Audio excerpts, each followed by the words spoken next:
এফালৰ পৰা চাবলৈ গ'লে when you know that someone is in a committed relationship সেই ৰিলেশ্যনশ্বিপটো সোমোৱা একেবাৰে ভাল কথা নহয় বিকজ আপোনাৰ কাৰণে এটা ভাল আৰু হেলদি ৰিলেশ্যনশ্বিপো বেয়া হৈ যাব পাৰে so never ever be another or a third person in someone's relationship কাৰোবাক ভাল পোৱাটো বেয়া কথা নহয় কিন্তু যদি আপুনি জানে যে তেওঁৰ জীৱনত অলৰেডি কোনোবা আছে বা তেওঁ অলৰেডি নে কমিটেড ৰিলেশ্যনশ্বিপত আছে তেতিয়াহ'লে সেই ৰিলেশ্যনশ্বিপটোত সোমাবলৈ বা জনাবলৈ চেষ্টা নকৰিব ডেট আপুনিও তেওঁক ভাল পায় বা আপুনি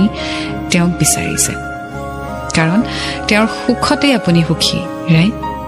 চ' আপোনাৰ কাৰণে যাতে তেওঁ দুখ নাপায় সেইটো সদায় মন কৰিব